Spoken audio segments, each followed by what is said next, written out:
Tem notícia urgente agora da madrugada. O Corpo de Bombeiros faz buscas neste momento de sobreviventes de um deslizamento de terras em Manaus. Até o momento, informações iniciais dão conta de 8 mortos. Marcelo Casagrande está apurando e tem mais detalhes para a gente. Marcelo.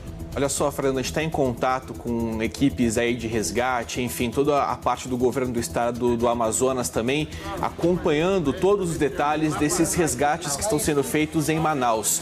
Esse deslizamento de terra aconteceu aí por volta de 9h30 da noite deste domingo. As equipes de resgate chegaram cerca de meia hora depois e os trabalhos começaram a ser feitos de forma imediata. Reflexos das chuvas torrenciais que atingiram Manaus nos últimos dias. Segundo as informações preliminares, pelo menos 8 pessoas mortas, entre elas 4 seriam crianças. Entre as vítimas estão mãe e filha, que segundo a apuração de veículos de comunicação local, teriam sido encontradas pelos socorristas abraçadas. O Corpo de Bombeiros, inclusive, está usando até redes aí de descanso para poder transportar os corpos que são localizados aí nesse local. O governador do estado, Wilson Lima, esteve presente aí no local. Inclusive, a equipe do governo do estado levou geradores de energia, até porque depois deste deslizamento, o fornecimento de energia elétrica foi suspenso na localidade. Esse é um bairro, Jorge Teixeira, na zona leste da capital do Amazonas, viu?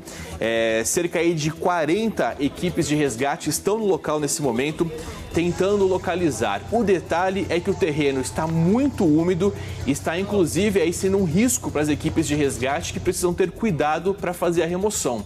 Moradores do bairro e até mesmo outros voluntários foram até o local para justamente auxiliar nessas buscas nesse momento. A Defesa Civil, inclusive, citou que a situação é bastante delicada aí nesse local e por isso o cuidado é realmente bastante, a situação é bastante delicada. Os corpos devem ser encaminhados para o IML, mas por conta da grande quantidade, eles estão sendo alocados aí mesmo no local em veículos do IML e também em veículos do Corpo de Bombeiros.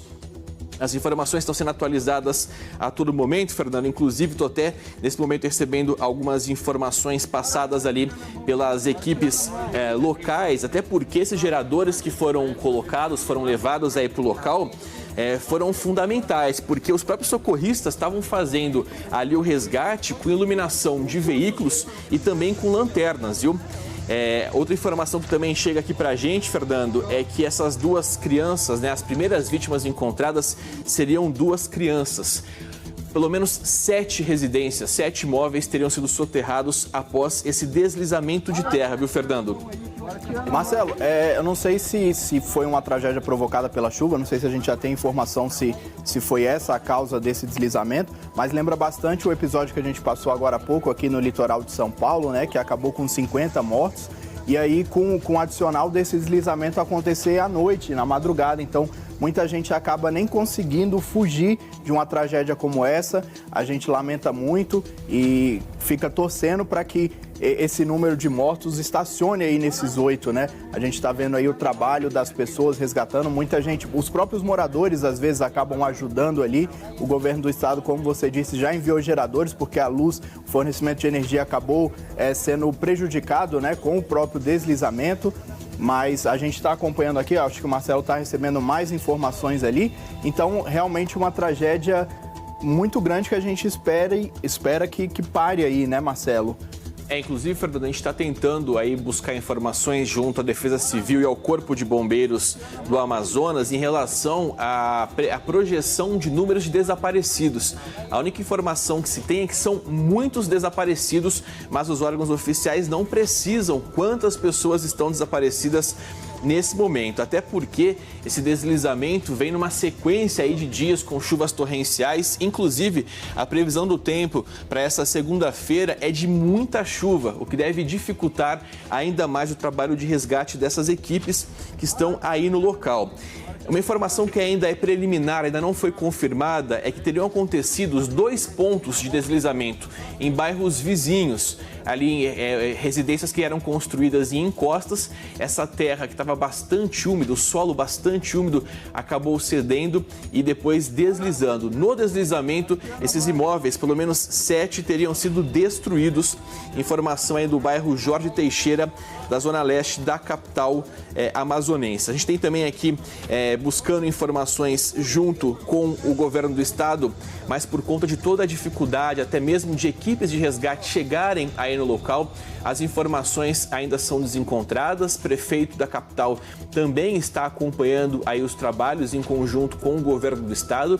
Nesse momento é um momento de união de esforços, né? Inclusive o governo do estado deve criar um gabinete de crise já nas próximas horas para tentar aí centralizar e coordenar todas as operações. Movimento bastante semelhante ao que foi feito no litoral norte de São Paulo, Fernando, até porque a gente sabe que nesse momento é importante ter unidade, é importante fazer com que todas as esferas de governo e também ali Defesa Civil, Corpo de Bombeiros, a própria Polícia Militar ali do estado e também socorristas que possam ser enviados pela prefeitura trabalhem de forma conjunta, né, para que as buscas por sobreviventes realmente sejam bastante aí controladas, para que o sucesso seja ainda maior, Fernando.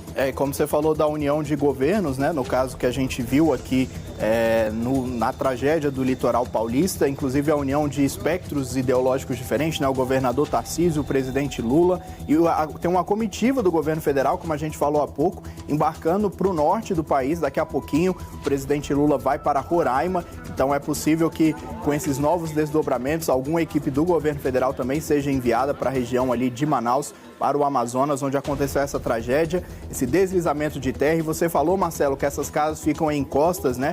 A gente sabe que ninguém escolhe morar numa encosta, vai para lá por falta de opção, mas a gente sabe bem também do risco de morar em encosta, ainda mais numa cidade que chove muito, como Manaus. Manaus é uma cidade muito úmida, com chuvas diárias ali. Inclusive, em Manaus, o pessoal tem até a brincadeira do horário, né? De que é antes ou depois da chuva no dia. Então, uma cidade que chove muito, esse risco de ficar na encosta, esse risco de morar numa encosta é ainda maior, mas a gente sabe que não é um problema de quem foi morar lá, é um problema habitacional no Brasil, né? Esse problema habitacional que é de difícil solução, que até hoje não foi resolvido no Brasil. Muita gente sem ter onde morar acaba então indo para encostas, onde é mais barato, onde tem oportunidade de morar e acaba passando por isso. Essa é a situação que a gente vê. Na primeira chuva vem e leva tudo e a gente vê o desespero das pessoas aí, provavelmente procurando vizinhos, procurando parentes que estariam nessa casa. Como o Marcelo trouxe para a gente, o número de desaparecidos, eles se limitam a informar, as autoridades se limitam a informar que é muito grande, porque ainda não dá para ter dimensão dessa tragédia, até porque tudo isso aconteceu agora há pouco, são 4h01 da manhã no horário de Brasília. E essa tragédia aconteceu agora na madrugada. A gente ainda está buscando informações, mas lá também a gente sabe que a prioridade não é informar, é buscar vidas. Então, depois que as autoridades vão trazer essas informações para que a gente possa repassá-las a você que está em casa. Mais uma tragédia provocada pela chuva, que já virou quase rotina, infelizmente, no Brasil. A gente lembrou aqui do litoral paulista, mas são casos que a gente consegue lembrar de vários, assim, de cabeça, né, Marcelo? A gente teve o caso de Petrópolis, por exemplo, que foram mais de 200 mortos. Aqui no litoral paulista foram cerca de 50. Então, é um problema crônico do Brasil e que a gente passa ano após ano, a gente não vê uma solução para esse problema que é habitacional, as pessoas que vão para a encosta porque não têm onde morar.